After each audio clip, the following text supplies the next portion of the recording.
need support staff to clear the room. Stand up and walk.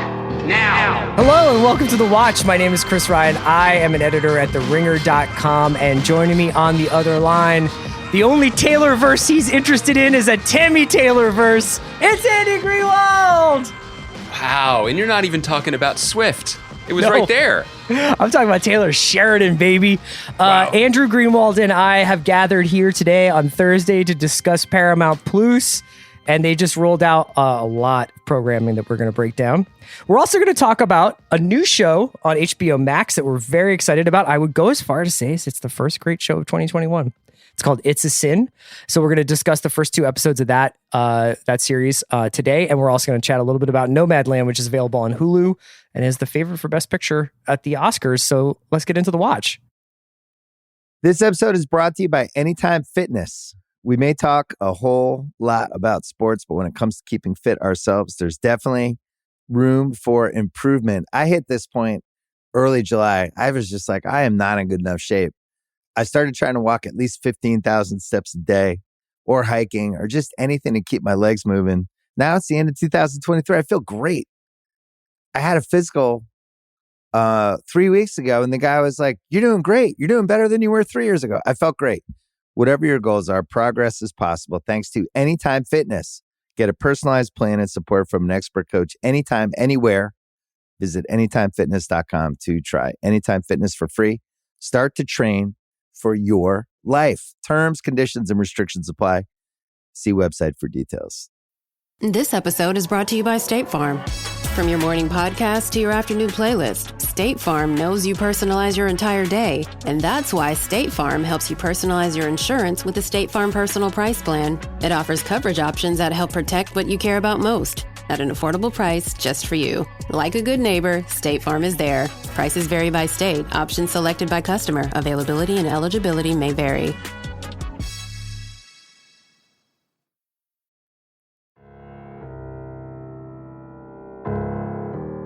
Andrew Joel Embiid Greenwald. No, I haven't done that before. I've never called you that before. Now you have to call me that forever. Every single time. Andy, what's up? It's Thursday. A fun show today. Some serious topics, some lighthearted topics. I wanted to start out, as we always do, is just asking you how you're doing. You look great. Wow, thanks. Thanks, buddy. I appreciate that. You know, doing okay. Keeping on. I got nothing new to report. I mean, the big news from my household is probably while we're recording, the 7th book of the Harry Potter series is being finished by my elder child, which is a seismic event. Does anything important happen at the end of that book? Is that the last one? It's the last one. Oh, okay, so it's mad important stuff happens at the end of that book. Super, lot of magical S happens, yeah. Yeah. And it's interesting, too, because did you not swear because you're worried your daughter might be listening? She's excited that she would be name checked here. It's interesting watching, there are certain conventions of widescreen franchise entertainment that we just are used to. They're just built into the culture. They're built into certain stories. You and I infamously have not read the Harry Potter books ourselves, but I think that certain story beats wouldn't be surprising or could be surmised. But my daughter this morning, while we're brushing our teeth, is like, "I'm almost done." That's amazing. I'm really impressed. And she said, "A lot of people are dying, though." And I was like, "Yeah, that's how it is in these finales." She went, "But not enough bad people are dying." And I was like, now you sound like a neocon. Like now it sounds like she's reading Paul Wolfowitz's memoirs. She got to get her Twitter account. If Uncle Chris was in the mix, which I can't be really right now, I think if she was like, "I'm almost done," I would just pull out Lonesome Dove and be like, "Actually, you're just getting started." Oh my God. Exactly. Right. You know, you want to talk about people dying. I did show her Lonesome Dove as an attempt to make her be impressed, because I also read a long book, and she said, "But there's only one of those." That's true. So, well, there's 3. There's 3 of those. Well, there's 4 in the series. Yeah. But I think collectively it's not the same amount of pages. So that's the news from what's going on with you? Man, nothing much. I'm kind of in a rut cooking wise. Like I made a bunch of lentils earlier in the week, and usually it's something that me and my wife eat. she kind of like abandoned it this week. So I've just been like grinding these lentils out, and it's She like tapped out on the lentils. Well, I suggested pouring a tremendous amount of adobo chili sauce like in it, like to kind of give it a little bit of a kick. And I just get like insane heartburn from it. But like, I feel like it's my duty to finish the lentils. So you're just sitting there, like eating, like right. Andy Daly in the Pancakes episode my of Review. esophagus just like emulsifying. Can you run this back for me? Like, can you just actually quote yourself accurately in how you suggested pouring in a lot of adobe pepper? So she does a lot of the work here. I am more of a chef de cuisine. I'm sort of like overseeing the process. Are you Tony Romo? Are you And like, looks like she's going to pour in some spices? She was Are you like, actually? So you boil the lentils, throw them in the cast iron, you throw some garlic in, you throw a bunch of seasoning in, and then there is a pepper like in adobo sauce. You chop the pepper up roughly and throw it in, but then it's optional to like just add a little sauce, add a little of the sauce that it comes in, or the canned, the canned liquid. And she goes, do you want me to put some in? And I go, you can't put too much in. You dared her? No, I'm just saying because like I was like it's one of those things that looks a lot better than it tastes. So I was just like, this looks great. Like just fucking lacquer this whole thing up. And then since then, it's very conspicuous by the fact that she has not had one since. She has not, because we make tacos with them.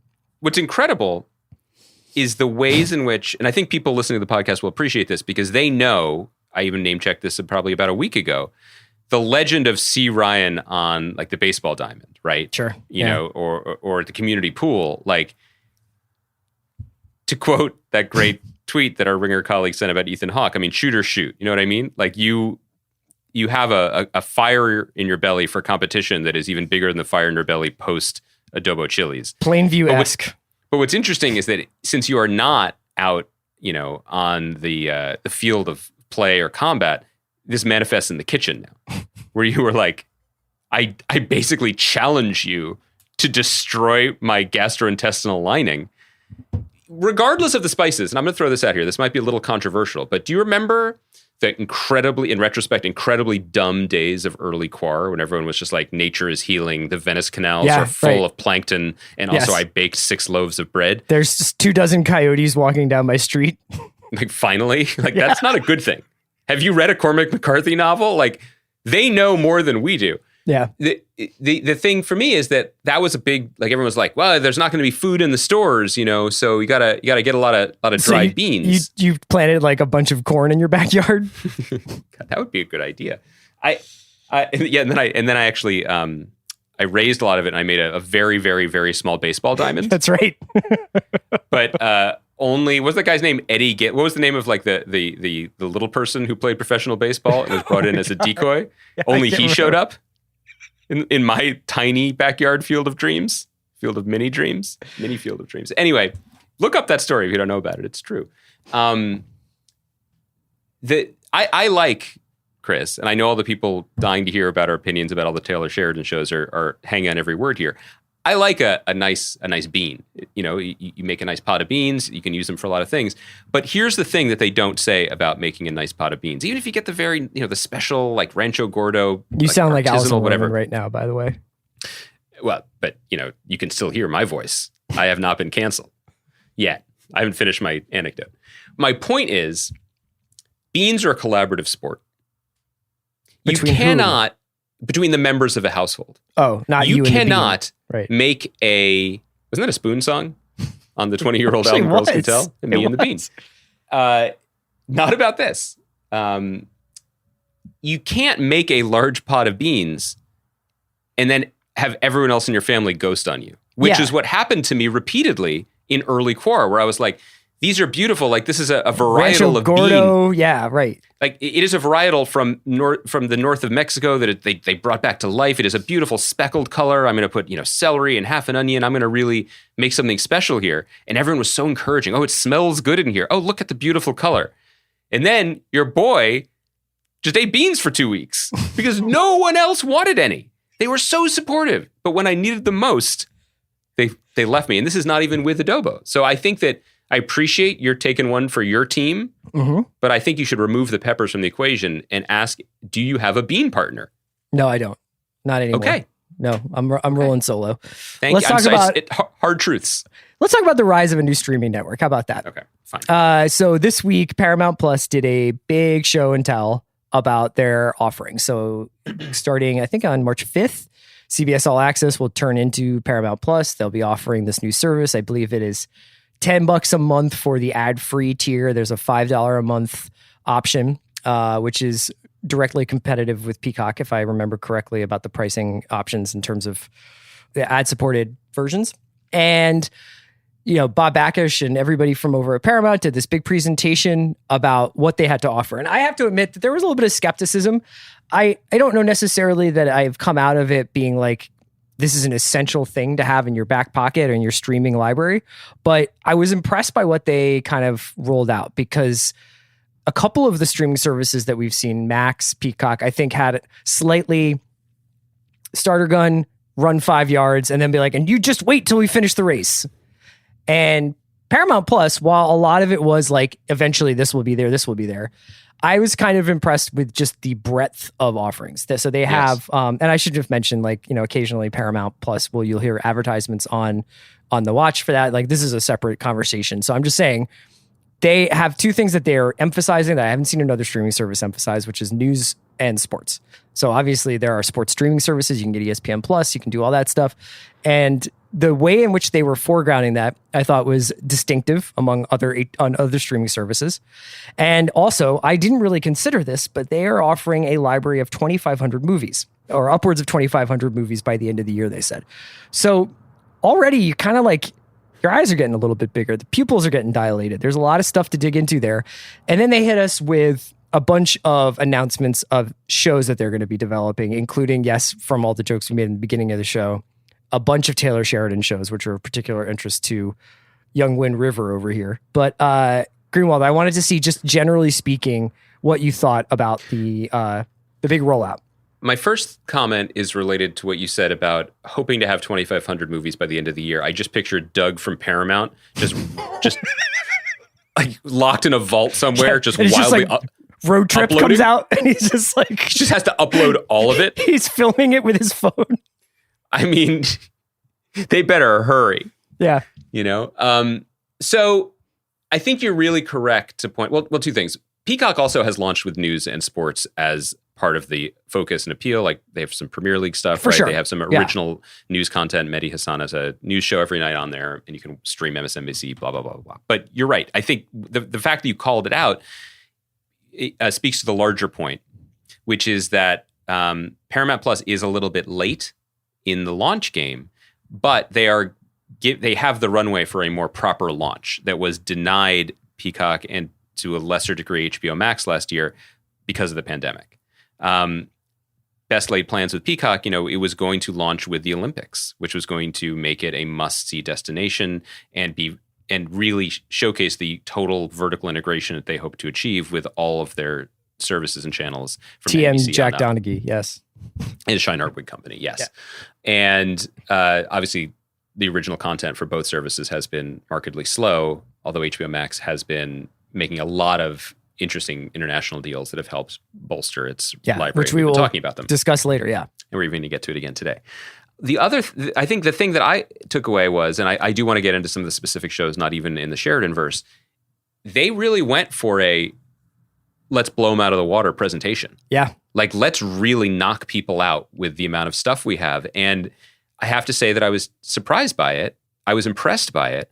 And it made me realize that one of the things that it's not been underreported in like the business press, obviously, but I think we haven't focused on it, and we've talked about Paramount Plus, is one of the reasons why there was a late start was because as a company, there was an internal civil war for many, many years between CBS and the larger corporate parent of Viacom, right? There was the Les Moonves on the CBS side and Sumner Redstone, and which side of the company was going to prevail.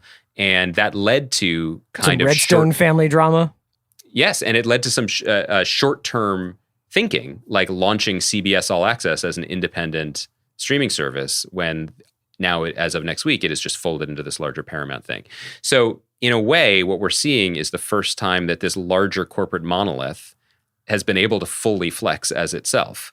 And the results are I think it's not exactly shock and awe, but it's impressive because they have a lot of corporate synergy to play with now, and obviously a deep bench of IP and titles and things that trigger nostalgia or fondness in people's minds. And so they went for it, and it's noteworthy. I want to ask you a question, and I want you to be really honest with me. Mm-hmm. In the Bob Wars, is Backish coming for number 2? Is Chapek got to watch his back? Because Iger is number 1. It's Iger Mountain. It's the Iger counter. We know all about it. We can't touch Bob. But the other Bobs are, I think there's a little bit of a Bob dogfight happening. I appreciate what you're trying to do. I know you're trying to stir up clickbait. That's what you do on this podcast. Always dancing with the hot button issues. But listen to me. Let me say this. If you are not the most powerful Bob at your own corporation, you're not in the Bob race. You're not even in the Bob race. So Chapek, you don't even think is in the conference. He's not in the medal ceremony. If LeBron James can't have the Lakers on a winning streak without Anthony Davis, he's not the MVP. Joel Embiid is the MVP. Wow. You know what I'm saying? Uh-huh. And so for the same reason, Iger tried to gracefully leave the stage and they pulled him back. That's what happened. That's absolutely what happened. That is how I choose to remember it. Backish was he was brought back onto the court like Willis Reed with Goofy and Mickey holding him up. Sometimes people talk about bear markets or bull markets and be like, oh yeah, I'm very bullish on this. I'm very backish on Bob Backish. I was digging into him a little bit, and I saw this quote from a while back where he called the sort of Paramount Studios, CBS, Viacom, he called them arms dealers because they were, which means his nickname now is War Dog. But second of all, by the way, incredible synergy. I was going to ask our loyal legion of photoshopping listeners to take the poster for the film War Dogs and put Backish in both Miles Teller and Jonah Hill's faces.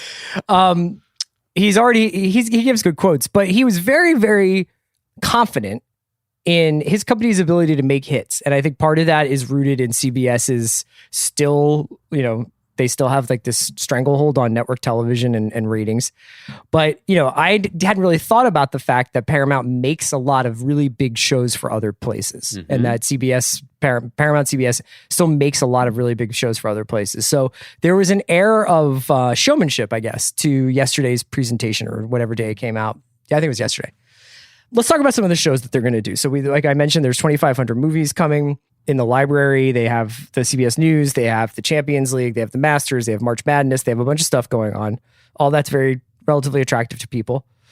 But then there is always going to be, they're going to win the day with their show announcements, which seems to be what you and I spend so much time on the show doing now, is just sort of evaluating these rollouts. And by the way, before we even get into the specific shows, when you're talking about the different arms that they already have in this arms race, I have to represent for Daddington Island and say, Nickelodeon is a Viacom/Paramount company. That's right. And that immediately makes them a player in the Kid Wars.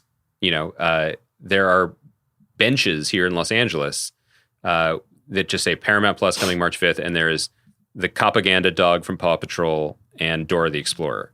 And 2 out of 2 children have noticed these benches in my personal small sample size automobile. So that is one of the reasons why Disney Plus was a hit out of the gate, was because it's just stuff that kids needed to see and parents were going to have to pay for. So now let's get into the stuff that they're going to try to lure the parents with.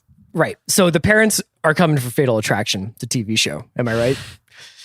We read this list where they were just like naming movies that Doug had already uploaded and saying that they were in development as TV series. I honestly, though, is this a bad plan? Here's some of the movies that will be getting series adaptations, series reboots. The Parallax View in Love Story. I don't know about you. A lot of unanswered questions at the end of Love Story. Love Story Extended Universe. Fatal Attraction, also a pretty definitive ending to that movie. The Making of the Godfather series, The Italian Job, and Flashdance. Here's what I have to say about this. And this is, I think, I don't know, we should come up with a term potentially in German to describe the split in which we have to engage with culture now when we talk about it on the podcast. There is the business hat, and then there's the creative hat. Blanket statement, any of these could be good. Some of them probably will be. Some might even be great. From a corporate strip mining perspective, this is what you do. This is what you do. This is putting on Front Street the stuff that you just have and you own, and you keep it moving, and you keep everything siloed within one company. You know, you harvest material from the mines that you already own, you hand it off to workers who are under overall deals for your corporation, and you turn it into future content that can be spun off on the streaming service that you also own, and you keep it all in-house and you keep it moving. That's what makes sense. And, you know, as someone who is under an overall deal at a different company, like, very, very popular and very, very forgotten movies are put on my desk all the time. Like, saying, like, got to take on this? Any ideas for this? That is the business of Hollywood right now. And so you can't front on it. You can't deny it. That said, when I read this in a tweet, my first response was, and I say this is, again, I'll put this through my personal lens. I am someone who loved making a TV show, and I am working on multiple projects right now, hopefully one of which will come to fruition as another TV show for people to watch. Maybe we should pump the brakes. Maybe this is enough TV shows. Right. That was my honest to God reaction. At this point, we have now eclipsed the point where I think it's hard for TV critics or TV podcasters to keep up with stuff. And you and I have tried this one out, this old chestnut out, where it's like, it's just so hard to keep up with TV these days. TV's great. There's something to watch every night.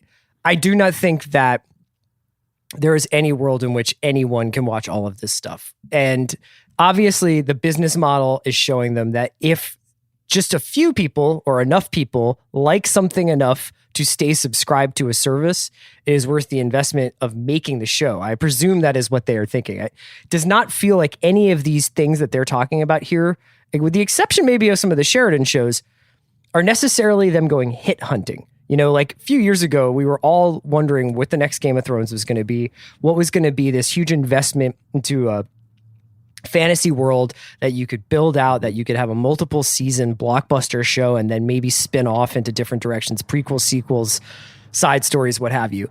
Obviously, you know, we'll see what HBO Max does with the Game of Thrones shows that they have in development or in production. But none of these shows that they're talking about here necessarily sound like hits. And I was going to ask you this because you mentioned, you know, as somebody who works on this stuff, you'll get asked, do you have a take on this? Do you have a take on that? But let me ask you this. If you went to a studio and you're like, hey, I have an idea for a heist show set in Europe that's just got a lot of great car chases, a lot of beautiful people, and a lot of really elaborate robberies. And it's got jewel thieving and romance and betrayal and double crossing. And it's country hopping. And it's going to be like a really fun Bourne. Would you get laughed out of the room? Or would they say, hey, that sounds like the Italian Job. Would you take on the Italian Job and funnel all of your ideas into this? Like, what happens? That's it. Okay. I mean, it comes from two different directions. People who work in development at studios spend an increasingly large percentage of their time offering things from the garden. Hey, so we're thinking about this. Do you have a take on it? Do you have a take on it? And it's a way to keep, especially if they're talking to people with overall deals, keep them working. Keep them moving. Do you have a take on this? And maybe more than one person does. And then there's a bake-off, and then they decide we're going to develop this one. And then it falls apart for whatever reason. And they give it to someone else. And they keep these balls in the air, which is why it's worth saying, before I get to the second half of your question, this is, you have to look at this through the lens not of shows we're going to be watching, but as an announcement to the industry and to Wall Street that they are correctly leveraging what they have. What they have. The odds of all of the projects, I mean, the Godfather thing is happening, presumably even without Armie Hammer, who was involved and was. And there are two Godfather things, because there's a series and then there's a Barry Levinson film with Jake Gyllenhaal. The other things, I mean, most of those won't happen, or they won't happen on any timetable you recognize. Basically, they are just announcing things. I mean, all the studios are doing this, but they're not announcing them until they've maybe attached talent or they've sold it or set it up at a streamer. They're saying, we're doing all this just to let people know that they are both feet in the game.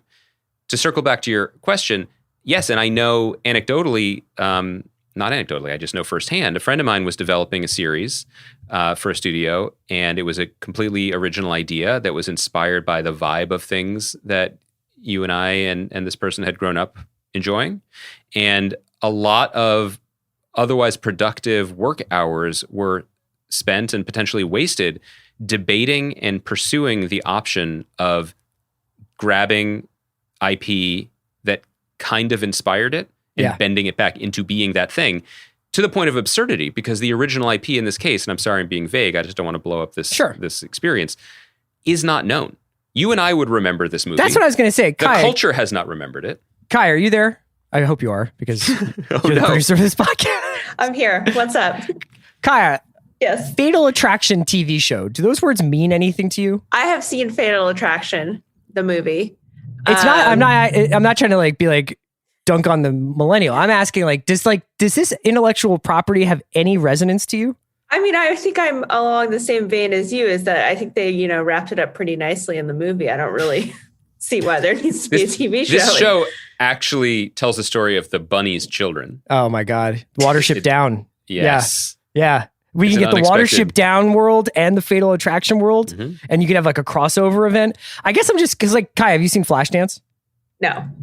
Right. So if I told you, hey, I'm going to make a show about a woman living in a dilapidated old factory town in Pennsylvania, and she dreams of becoming a great dancer, but what she really has to do is essentially like exotic dance to make ends meet, and it's just the kind of like sexy drama set in this world. Would you be like, cool, sounds good? But then, I mean, like, does Flashdance even pop as an idea beyond even the name recognition of Flashdance?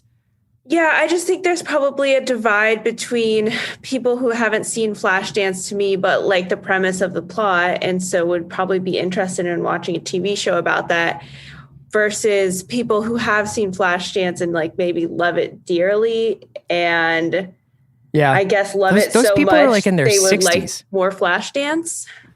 I think I agree with that completely. I also think it's worth putting in context a couple things. One is it's nothing new. I mean, things are always being remade and reimagined. I recently watched the classic Cary Grant, Katharine Hepburn movie Holiday, and then I'm reading more about it, and it's like that was a remake of a silent movie from 10 years before, and that movie was from 1937. So this is what happens. What's interesting, I guess, and maybe a little worrisome, is that the Flashdance, young woman dreams of becoming a dancer, right? This is not a new story. That was just a particularly 1983 version of that story. I mean, it's not that different from like The Red Shoes or some classic movie from 50 or 60 years earlier, although there was less steelworking in The Red Shoes, if I remember correctly.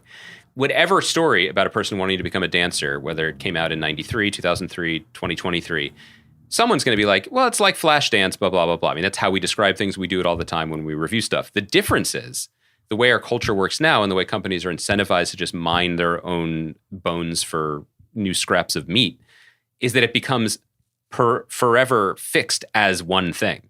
There will just be, instead of a new story, slightly new story about someone who wants to be a dancer, or at least under a new name, it's just always going to be a new version of Flashdance. In the same way that like all space stories are either going to be Star Wars or Star Trek, because that's all we're doing now, right? Right. It kind of chokes creativity, or at least originality, and the small potential for it, even on the margins. It's where we're at. I mean, any of these things could be turned into something good. Like we were saying about Mr. and Mrs. Smith on Amazon, it's not particularly specific IP. I mean, it's just a log line. You know, a married couple are also spies and try to kill each other. Flashdance, young woman, or in this case, young man, young trans person. We don't know what it's going to be. Dreams of wants to becoming be a dancer. Right. That's fine. Yeah. We'll see. So the wrinkle here would be the announcement that they made that they are doing no less than 4 Taylor Sheridan shows. So Taylor Sheridan, for everybody who doesn't know, is obviously the writer of Sicario, writer-director of Wind River.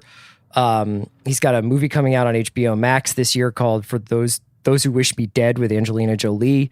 And he is the creator, director, writer of Yellowstone, which shoots out on his like ranch in Montana, stars Kevin Costner, and is probably the biggest drama on television right now, I would imagine. I think you could make some arguments about different numbers, but right now on cable television, it is the biggest drama. It's not even close. Yeah, and it's coming into its 4th season in June, I would imagine. But they have already announced that there would be a prequel called Y 1883, which would be about the founding of the Dutton Ranch, which for people who haven't seen. Sounds like Lonesome Dove, the series. Well, so does the other show that they announced, a new Taylor Sheridan show called 6666, which is set on a cattle ranch in Texas. Now, that I think is a more modern version, a modern telling of a story. But so he's got those 2 shows along with Yellowstone, Y 1883 and 6666, both of which are ranch-based, I guess, ranch-based dramas. Then there were 2 other announcements. One was called Mayor of Kingstown, which is going to be starring Jeremy Renner and has Antoine Fuqua, I bet, as the director of the pilot and then as an executive producer going forward.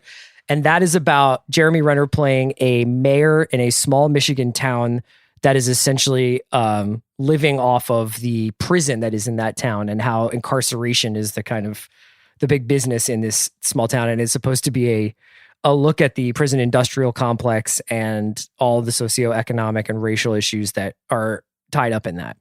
Then he is also doing a show called Landman, which is the best name of a fucking television show I've ever heard. And that is apparently to quote Deadline, an upstairs, downstairs style look at the Texas oil industry, from roughnecks all the way up to the billionaires. So on one hand, they have seen that they have something successful in Yellowstone, and they are mining it for as much as they can possibly get out of it, starting a sequel and a spinoff. Then they've also got these two other dramas coming from Sheridan, both within the same milieu, but essentially different stories. The Mayor of Kingstown sounds the most different and seems to maybe be the biggest name just because Renner's in it. And he still is a movie star. So I think it's pretty interesting that rather than going back until the 80s, they're just like, let's go back 2 years and take the successful thing that we have and make the most of it. Yeah, this is incredibly smart business, first of all. I think as part of this, they announced, they're just in the Sheridan business, right? He's a 9-figure overall now, and he's just developing essentially their entire slate of originals. These things are much further along, clearly, than Love Story or Fatal Attraction, the series. A couple things. One is, this guy, Taylor Sheridan, he's the David E. Kelly of the Heartland, right?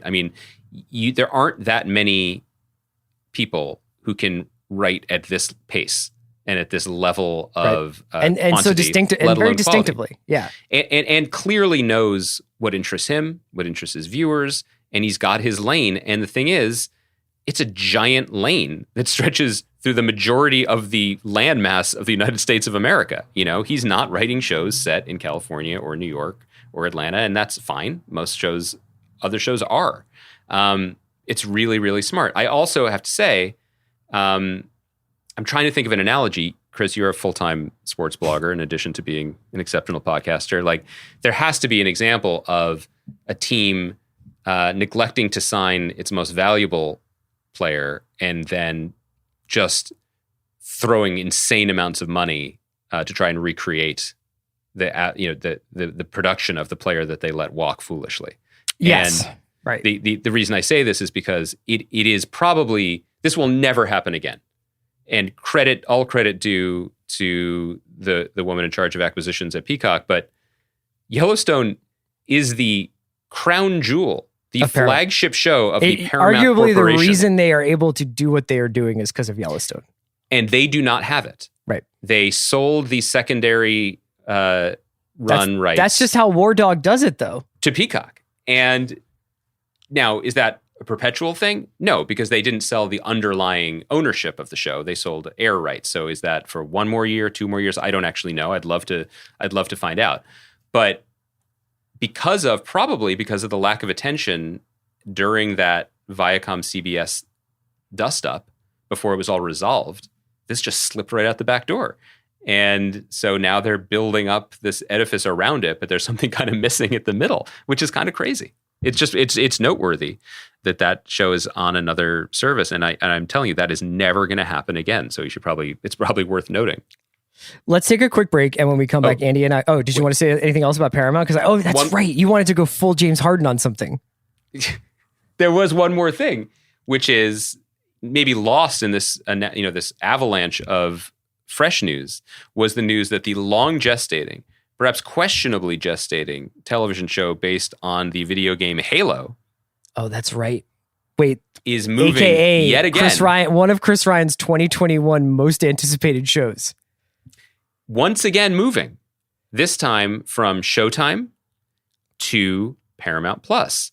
Mm-hmm. And this was announced with a Hall of Fame quote from Showtime and CBS Network's boss, David Nevins, friend of our show, friend of the pod. It delivers the visceral excitement of playing the game, along with a much deeper emotional experience around the Spartans, human beings who got their humanity chemically and genetically altered. The story is about reclaiming what makes them human, and therefore, it's a very powerful story. Say that first line again. Therefore. No, but the first line of it delivers the visceral excitement of playing the game, along with a much deeper emotional experience. Andy can speak to this, but the visceral excitement that I felt playing Halo is having one hand stuck in a sour cream and onion Pringles can, a Camel Light dangling out of my lips, and holding the controller with the other hand while I was on like hour 9.5 of trying to beat that game. Mm-hmm. Is it going to bring that back? Thrill.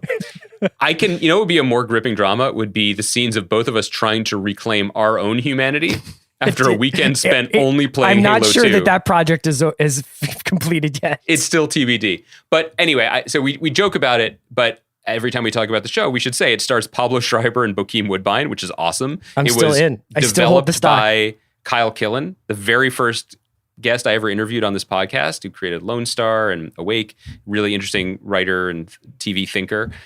It's cool. But I also got to say, this to me is a total win, and it's really, really smart. It never made sense at Showtime, no matter how high quality the show is. I think that charitably, because originally, remember, this was supposed to be on the Microsoft network that you would be able to get through your Xbox. Through sheer tenacity, perhaps genetically altered tenacity, like the rest of our Spartan friends, Microsoft got this show greenlit and made, and Showtime, and we credited them at the time, are always kind of laying in the cut and making smart moves on the margins to stay relevant in all directions at once. You know, their bread and butter is like season 27 of Shameless and soon to be season 27 of Billions, because that's the type of show that is. It's not even a shot. It's just that kind of a successful, consistent show. But they also are like, okay, Desus and Mero, we've got that. Good Lord Bird, we've got the prestige angle. We need a giant franchise genre thing. So we'll take this kind of weird one on the side. That said, it doesn't make much sense for them. This is when corporate synergy makes sense. They can shuffle it to a more broadly targeted service, which does two things at once. It puts weirdly almost contradictory things. It makes it gives it the shine and burnishment of being like a launch title or soon to, early title of this important service that's crucial to the survival of the streaming service. Mm-hmm. But it also lowers the temperature on it because it doesn't have to meet the same metrics of success that it would if it was anchoring Sunday nights at 10 on an established network.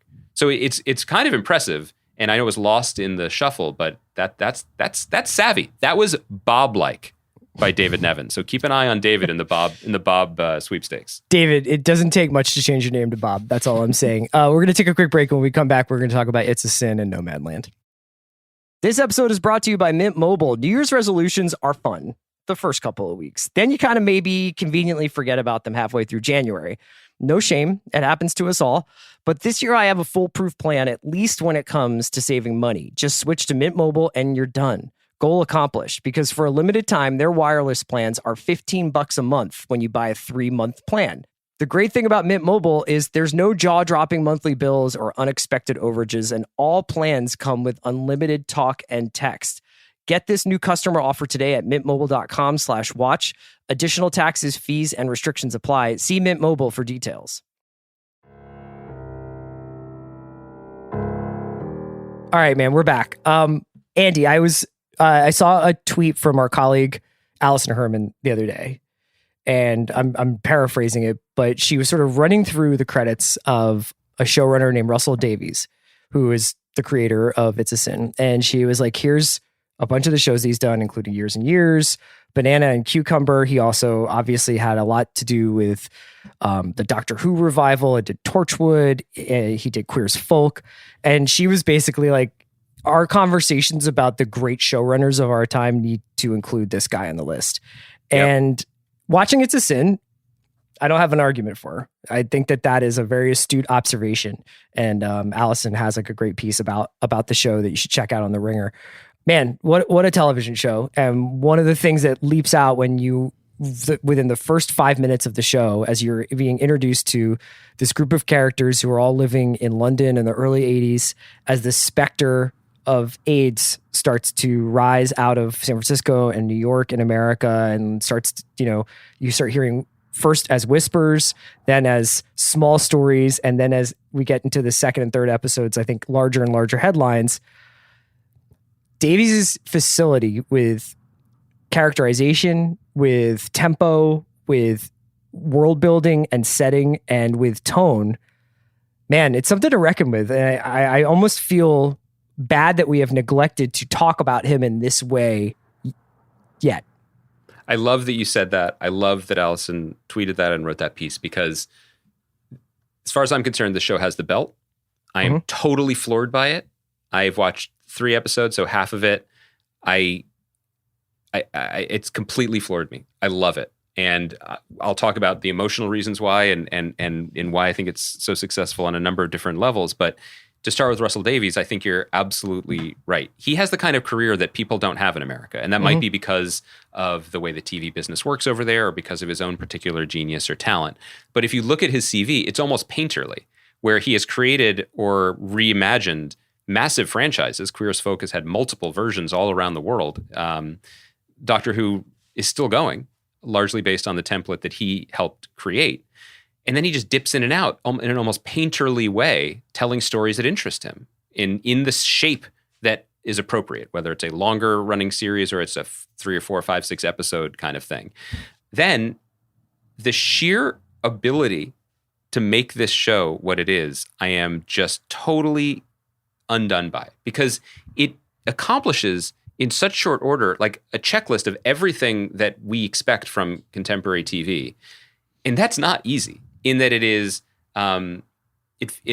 politically minded and cognizant of the world, and telling an untold story, or portraying often untold or underserved stories. And yet it is never didactic. It is never hectoring or lecturing, or never feels like homework or history. It is telling a large-scale story, because as Chris says, it's essentially about a group of young gay men who are friends in London from the advent of the decade through the AIDS crisis, I think, to about 10 years. It tells about a 10-year span. And it does so with the most just dazzling economy, where, I mean, the first episode alone, let's just talk about that. And again, we're not going to spoil it, because I think we will revisit the show. Yeah, I've watched 2 and Andy's watched 3. When we finished it. But here, let me talk about the first episode by bringing up let's bring up a Marvel Comics anecdote, because I know we're always in good standing when we talk about Marvel Comics. I can't believe I'm saying this, 20 years ago, Marvel took a chance on a writer named Brian Bendis and on the future of its line, and gave him the opportunity to recreate Spider-Man in a title called Ultimate Spider-Man, that was set off in everyone knows what these are now, different universe, different dimension, basically. And what got a lot of attention and a lot of credit at the time was that Bendis and Mark Bagley, his artistic collaborator, took what Spider-Man's origin, which if you go back to Amazing Fantasy 15, Stan Lee and Steve Ditko did in a page. It's literally a page of a boy lives with his aunt and uncle, and then the uncle gets shot, and then he gets bitten by a spider, uncle gets shot, great power, great responsibility, boom, boom, bang, we're done, right? They took that and they made 6 issues out of it. And everyone's like, bravo. Look at this. Look what we can do with this kind of... There was a term that I just texted Jason Concepcion being like, what were we calling this kind of storytelling 20 years ago? We're like, this is incredible. Look what... It was basically making it a TV show, episodic. Right. Now I'm like, were we dummies? Because what Russell Davies does in one 47-minute, I think, episode is not just introduce a city and a time period and a world and a culture and a vibe, but nearly a dozen characters. 4 to 12 brilliantly drawn characters who I would take bullets for after 47 minutes. And he does it with just like a few scratches of a pencil. You know what I mean? Like 3 glimpses. And then our lead character, Richie Tozer, is played by the actor and singer Ali Alexander. He goes from being a shy kid living, I think, on the Isle of Wight with his family to being the most fabulous young man in London in the span of, 12 minutes. And the performance is incredible. But the moments that Russell Davies chooses to show us are like Stan Lee and Steve Ditko, and that like they are foundational. You know what I mean? And now we get it. And it's that rare show that hits the electricity of loving it emotionally and a character level, and just being so thrilled and jacked up on the technical prowess. And shouts to Peter Hoare, the director, who does a beautiful job. He worked on The Umbrella Academy. The soundtrack is bananas, as it should be. It's thrilling. And then it has a darkness and a deep sadness that is affecting me so deeply. I'm going to take a pause from monologuing my enthusiasm so you can jump in. Well, I was just going to shout out a particular performance in this show that I didn't expect to be as important, which is it's Lydia West, who plays a character named Jill, and she's sort of the den mother. And there's a book by Rebecca Makkai called The Great Believers, which is similar in that there's like a woman at the center of this story of a bunch of guys, and it's becoming increasingly obvious over the course of the book that she is going to be taking care of these guys as the time goes on and if they get sick. And the Lydia's character, the Jill character in the show, starts out and it seems like she's just like kind of a facilitator. Like when she is first introduced, you're like, it's cool that they're friends, but it seems like her job is to introduce Richie to this world and then maybe step aside. And then, like great television does, in the second episode, you're like, oh wait, this is also her story. She's an essential, and she is acting essentially as the Sherlock Holmes of this mystery of what is happening. Why are these guys getting sick? What is with these stories that we're hearing about 41 people dying on the same day in New York City? Or did you hear about this one article in the Sunday Times? And Neil Patrick Harris plays a character in the first episode. And he's fantastic, by the way. And he's great. And he introduces this character, Colin, into the world of London gay culture. And then, not to spoil anything, but at the end of the first episode, he and his partner both get sick and they don't know what they have. And the doctors don't seem to be able to tell them. And there's all this mystery and all this paranoia around, can you go into a room where this person is? You have to wear a mask. You have to wear gloves. How does their food get delivered to them? And that kind of ability to keep the viewer just slightly on tilt and just not know exactly what you're going to get out of each character, not know what behaviors you're supposed to sympathize with, lionize, criticize, identify with. You wind up really empathizing with these people as people, not as like characters. And they're so complicated and they're funny and they're so full of life, and yet this cloud is hanging over them. And it really is this mixture of tone and style that I just find breathtaking. I can't quite find even the words to express it. That there is a sadness at the heart of the show that is almost overpowering at times. And I think part of that has to do with, I read an interview with Russell Davies where he's talking about, he's not trying to make the AIDS story of the 80s. He's making a story or the story of these characters. And it's a crucial distinction, because when you think about other, and there have been many, as there should be, but I think about, in The Band Played On, which was, over 20 years old now, but the HBO adaptation. Angels in America. Or Angels in America. Yeah. Or even the way the AIDS and crisis emerged on The Deuce, the David Simon show. There's so many other things going on, whether there's a larger educational agenda at work, or in the case of The Deuce, they're telling many stories at once. And so the AIDS story is just part of it. You kind of lose the immediacy and the personal, empathetic connection to people. And what this show does so incredibly is it has us fall in love with youth and young people at a time that many of us can relate to, when we were just discovering who we were, or loving music, or going out, or just a city. And then presenting something that feels, even in this era of pandemic, feels totally impossible, which is what if the things that you loved also could kill you and no one was going to help you? And there was no way to get information. And there was, and of course, bitterly thinking while watching it, like 40 years ago, literally people didn't know, there was no information. Now we actually have information about illnesses and what to do, and people don't follow it. But separate and apart from that,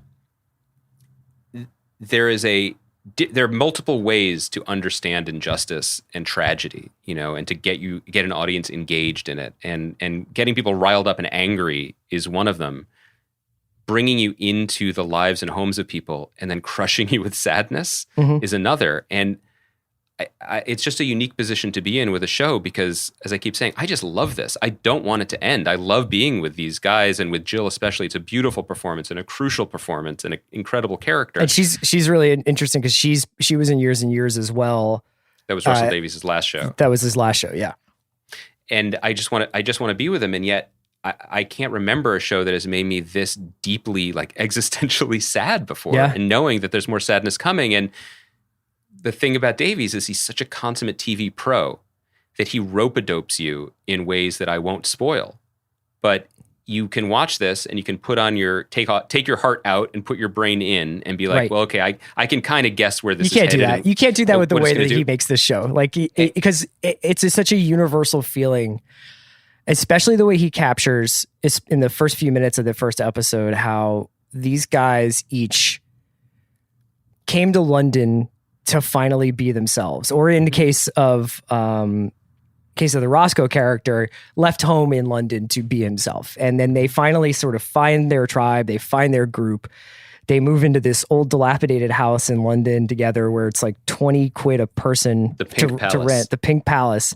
And they're having the time of their lives, you know? So like the idea that you would go to a city and find finally like your friends, your real friends, and how your friends can become your real family is so perfectly captured within about 45 minutes that it makes the hammer drop that much more hard to deal with. And the third episode is a hammer. Yeah. I'm not going to say anymore. So people check it out. I think it's 6 episodes I think on we'll HBO talk about Max. that. Maybe we'll jump back on this in about a week or so, and we'll talk about the end of this series. Let's talk briefly about Nomadland, because I know that we both got a chance to check it out over the last couple of days. I watched it over the weekend and talked about it a little bit with Sean and Amanda on the Big Picture on the 1984 movie draft, but I know you also got a chance to check it out. And it seems like this movie will be in the conversation for a couple of months because it's going to likely be a Best Picture nominee, if not a favorite. What'd you think of it? I think it's an amazing film, and it's amazing not just for its content, but pretty remarkable that this is a movie that seems to be, and again, in a year without box office, you know, maybe it's more pure this way because it's not tainted by that. It's in a lot of conversations, and it's available to everyone at the moment that not to everyone, but to anyone who has a Hulu account. So it's not one of those typical Oscar things where people in New York and LA are excited about it in October, and then maybe people in America can see it in February or after the Oscars. It's out there now, and hopefully that helps it. But it's a very unlikely hit movie in that it's directed by Chloe Zhao, who made a film that I haven't seen, but people love, called The Rider. It's an awesome movie. And kind of in her now trademark style, where she and her collaborator, and I just found out life partner and cinematographer, turn the camera on in beautiful places in America and involve a lot of non-professional actors and a lot of blur the line slightly between truth and fiction. And in this case, loosely based on a book of the same name, stars Frances McDormand as a woman who has lost her husband and literally lost the entire town that she lived in. Yeah, she was living in a place called Empire, Nevada, which was like a factory town. When the factory closed down, they basically ceased all operations as a town. So she's living out of a van and working seasonally in and around Nevada, and then meets a woman named Linda May, who convinces her that she should start driving around the West and essentially like working seasonally and working at these different places in the Badlands, in Arizona, in Nebraska. And then, you know, she meets people along the way, and she has this sort of odyssey. And it's unquestionably beautiful.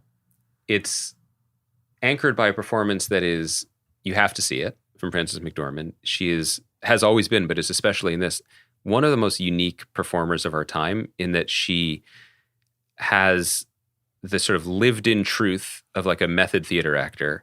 She has the physical quirks and eyes of a character actor, but holds the screen like the biggest movie star in the world, and anchors this movie in a way that is almost otherworldly.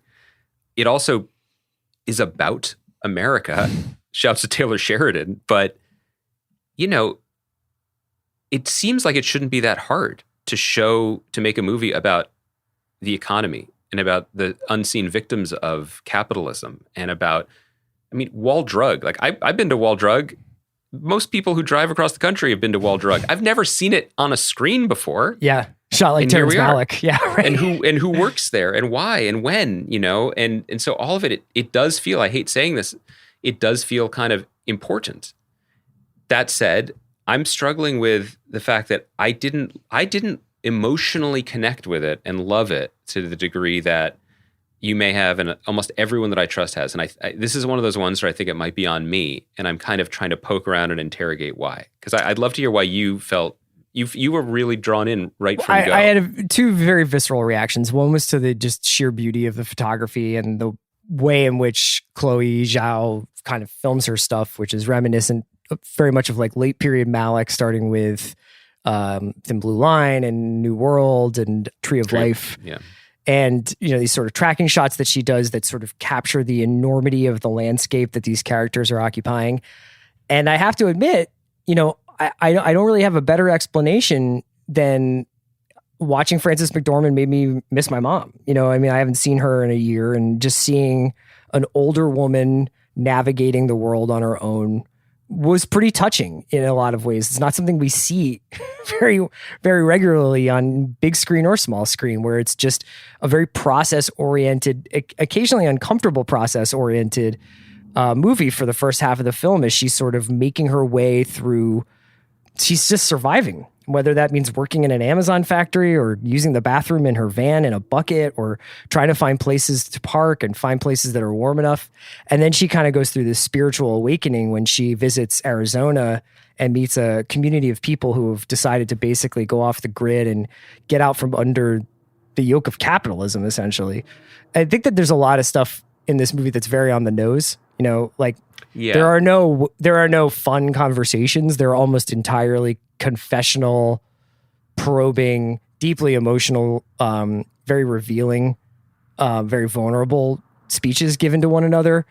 And when she goes and visits her family, her sister and her sister's husband, of course, the people that she visits are real estate agents who profited off of the financial collapse of 2008. And that's the conversation that they have. They're not talking about whether or not the Giants are winning the pennant that year or anything like that. Like, it's not normal. It's everything is there to kind of make the point about this is an entire generation, an entire group of people that have been kind of left behind by the world. But I couldn't help but be very emotionally affected by it. I don't know necessarily that it's something that I'm going to dial up anytime soon to watch again. Then I think that that's okay. I don't think that a movie's sheer job is just to like really entertain us, but it hit me on the gut and it hit me in the head. I can't think. I think that's just fantastic explanation of it, and I can agree with all of it. I think even on the hitting you in the gut part, I do think that from when I talk to people, it is very tender and emotional, people's reasons for loving this movie. And a lot of them come from recognizing people in it, or recognizing, maybe being afraid of recognizing themselves in the future in it, or feeling close to that, or maybe, the safety net doesn't exist at all. And I wonder, when I hear things like that, if my keeping myself at a remove is actually like self-defense. Yeah, right. And not letting myself go the there. Coping mechanism. Which speaks, better of the movie and less of me. Your other point, I think, is probably the other thing that kept me a little bit itchy at times. There's something, I think this movie was made in good faith. I think it Absolutely. is heartfelt and genuine and respectful and beautiful. I think there's something in me that when I see a camera turned on in that like epic widescreen mode on like, sun-hardened real people telling their truths, the cynicism in me turns on, and I'm like, who's profiting off this? What are we really trying to say? Well, the line between Where's making the art? polemical art and political art is pretty thin, and I think that ties into It's a Sin too, which I think is a lot more, there are different kinds of stories, right? But I think that It's a Sin is doing a coming of age drama with a global health crisis and a story of social injustice on top of that's looming, and then increasingly steps into the foreground. Those guys going to London and finding love and finding out who they are, that's sort of in the foreground in the beginning, but you just increasingly the volume gets turned up on the AIDS epidemic. In Nomadland, it's almost weird. It's like the space that she's photographing, these characters are standing in these wide open spaces, and I feel like the space is filled up with, we all know why the fuck this happened. We all know what happened in 2008, what happened to people's life savings, what happened to the collapse of American work that kind of led to people feeling like this was their only option. And, you know, it's a specific story because I don't want to make it sound like, I think one of the things that's cool about the movie is that towards the end of the film, you start to feel like the Fern character, Frances McDormand's character, there is a degree of agency here. Like, she is choosing to live this kind of life. I think her sister offers her a much more comfortable life. She has the option of staying with David Strathairn's character in this fucking amazing house that seems north of I would Big like Sur. to go there. So she's not without options, and she chooses to live the specific kind of life.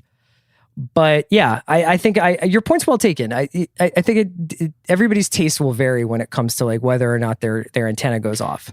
It's also requires, and it's not too dissimilar from what I was trying to articulate about Promising Young Woman, which is a humility and deprogramming before you sit down to it. This, I think, maybe seeing this in the theater might have changed my experience, not just because the imagery and the pictures and the sound design were so beautiful, and I wish that I had a better.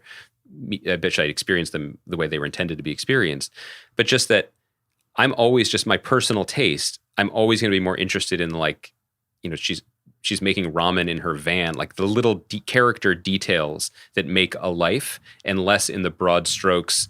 You're wrong about, you know, the social safety net vis-a-vis the housing bubble, which is necessary to make in the movie that is, you know, it's declamatory. This movie's widescreen and big in all of its aims and intentions and what it tries to wrap its arms around. And so I don't think it's necessarily legitimate to say I wish I had more of one thing when the movie was very true to what it was.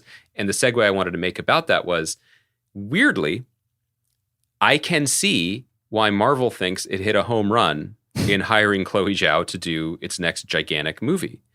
Not just from an artistic point of view, because we said this even before I'd seen any of her movies. What was really noteworthy about what we'd learned about Eternals was that the first thing she said was, I'm not going to fucking Atlanta. I'm going to film this in the world. And now I'm like, yeah, she should be out in the world. My God, yeah. She can really pick locations and take things in. That's already shaking up their formula. But just in general, there couldn't be two movies more different than standard Marvel movie A and Nomadland. But both modes of storytelling are widescreen, are image driven in ways and affect you. You know, the script is honestly secondary. You know, that's okay, and it's pretty exciting actually to think that it makes me think that whatever we get in Eternals might actually be a Chloe Zhao movie in the same way that Black Panther is a Ryan Coogler movie, which rarely happens within the MCU. Right. I mean, seeing Nomadland is in and of itself enough of an experience, and it's definitely something I've been talking about all week with friends of mine who have seen it. It is cool that you get to see what she's going to do with a blockbuster, and it certainly feels like she'll bring her own sensibility to it. We can wrap it up there. We'll be back on Monday where we'll be discussing the penultimate episode of WandaVision, and I'm sure some other stuff that popped up over the weekend. But if you have a chance, please get started on It's a Sin if you haven't started already, and we'll try and wrap that up maybe next week at next Thursday's show. Have a great weekend. Bye, guys.